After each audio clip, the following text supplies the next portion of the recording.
Hello bachcho, let's see the question. A wooden plank of length 1 meter and uniform cross section is hinged at one end to the bottom of a tank as shown in figure. The tank is filled with water up to 0.5 meter. The specific gravity of the plank is 0.5. Find the angle theta that the plank makes with the vertical in the equilibrium position. Exclude the case theta is equal to zero, तो theta is equal to zero को consider नहीं करना है, उसके अलावा हमें बताना है। तो यहाँ पर हम देख सकते हैं ये जो हमें बोला गया है इस लेवल का हाइट ये 0.5 मीटर है। ओके, ये 0.5 मीटर है। तो अगर मैं यहाँ पर इस रोड का लेंथ एल ले लेता हूँ, ये रोड का लेंथ एल है और बाहर जो है ये एक्स पार्ट है, ठीक है, टोटल लेंथ एल है, तो ये अंदर वाला जो पार्ट होगा वो एल माइनस एक्स होगा। और इस अकॉर्डिंग मैं यहाँ पे लिख सकता हूँ कि एल माइनस एक्स और कॉस थीटा ये 0.5 के इक्वल होगा, ठीक है,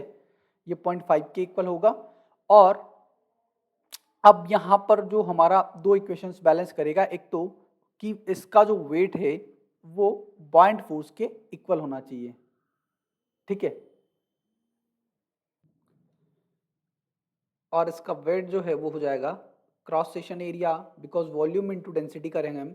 सो A into L into density rho of rod, so rho R कर देते हैं इसे, and that is the volume into density जो कि मास हो गया into G. And force of buoyancy की बात करें तो फोर्स ऑफ बायंसी जो है वो वेट ऑफ डिस्प्लेस्ड लिक्विड के इक्वल होगा, तो ये हो जाएगा A into L minus X, A into L minus X into rho water into G. So G से जी कैंसल आउट और यहाँ पर हमारे पास बचेगा L rho R, it is equals to L minus X into rho water.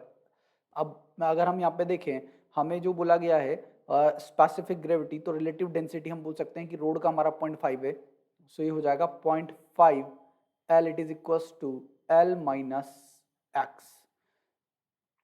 And इस according यहाँ पे लिख सकते हैं कि x जो होगा वो 0.5 एल के इक्वल होगा, ठीक है, ये x है, मतलब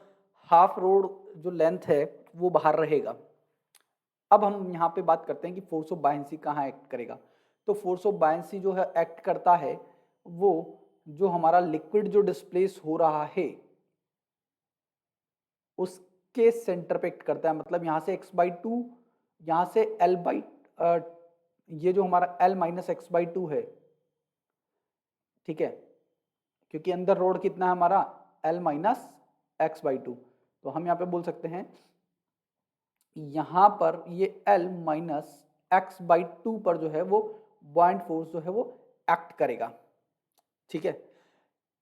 तो यहाँ पर अगर बॉइंट फोर्स एक्ट करेगा तो ये जो पॉइंट O है उसके अबाउट टॉर्क क्या होना चाहिए, जीरो होना चाहिए, हमें तो वैल्यू निकालना है थीटा का। तो इसके अबाउट अगर मैं टॉर्क की बात करता हूँ तो फोर्स ऑफ बायंसी जो कि कितना हो जाएगा A into L minus X rho water into G, ठीक है, और ये जो लेंथ होगा यहाँ से वो कितना है, ठीक है, वो कितना है, वो है हमारे पास L माइनस x/2, ठीक है,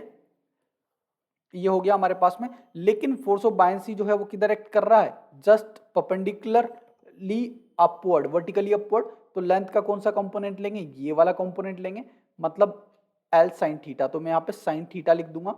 और इसको इक्वल होना होगा जो टॉर्क mg की वजह से प्रोड्यूस हो रहा है,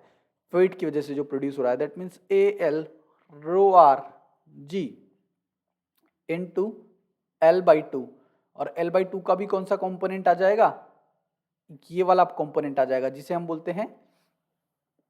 जिसे हम बोलेंगे इट इज साइन थीटा। तो साइन थीटा से साइन थीटा कैंसिल आउट हो जाएगा, ए से ए कैंसिल आउट हो जाएगा, सो इधर जो मेरा बचेगा फिर से L माइनस एक्स का होल स्क्वायर, और रो वाटर है इधर, तो मैं यहाँ पे लिख सकता हूँ रो वाटर, जी से जी कैंसिल आउट हो गया, 2 से 2 कैंसिल आउट हो गया, और इधर बचेगा L square L square L square बचा हमारे पास में, फिर रो आर हुआ, साइन थीटा से साइन थीटा कैंसिल आउट हो गया, 2 से 2 कैंसिल आउट हो गया, और तो यहाँ पे मैं लिख सकता हूँ कि एल माइनस एक्स अगेन मेरा क्या आ जाएगा, एल माइनस एक्स जो है वो मेरा यहाँ पर आ जाएगा। सो ये हो जाएगा एल माइनस एक्स का whole square and L square rho R by rho water, जिसे हम लिख सकते हैं एल स्क्वायर इंटू 0.5। अच्छा, यहाँ से अगर मैं एल माइनस एक्स का होल स्क्वायर निकालूँ तो ये आ जाएगा 0.5 square by cos square theta, जो कि इक्वल हो जाएगा एल स्क्वायर एंड 0.5 के। ठीक है, तो 0.5 से 0.5 कैंसिल आउट हो जाएगा, और ये जो मेरा यहाँ पर है, ठीक है, मैं यहाँ पर मुझे क्या निकालना है, थीटा का वैल्यू निकालना है। सो कोस स्क्वायर थीटा को मैं लिख सकता हूँ यहाँ पर 0.5 डिवाइडेड बाय एल स्क्वायर, और इस अकॉर्डिंग कॉस थीटा हो जाएगा root 0.5 divided by L, L का वैल्यू 1 है, सो ये लिख सकते हैं हम 0.5 होता है 1/2। ठीक है, सो रूट ओवर 1/2, सो इस अकॉर्डिंग थीटा आ जाएगा हमारा 45 डिग्री। ठीक है, तो ये जो हमारी कंडीशन आ रही है पहली वाली, इसके अकॉर्डिंग ये तो थीटा इज इक्वल टू 0 के लिए आएगी, तो उससे निकालेंगे तो फिर L/2 बाहर रहेगा। लेकिन हमने कौन सी इक्वेशन को अप्लाई किया, फर्स्ट इक्वेशन से मैंने ये वैल्यू, ये जो इक्वेशन ए है, ये इक्वेशन ए इसे कंसिडर कर लेते हैं क्योंकि फर्स्ट हमने ऑलरेडी दे दिया है। तो इक्वेशन ए से मैंने वैल्यूज पुट किए यहाँ पे, और यहाँ पे थीटा का वैल्यू निकाला है। सो ये 45 आया, 45 के लिए इक्विलिब्रियम में रहेगा। आई होप आप लोगों को समझ में आ गया होगा। Thank you.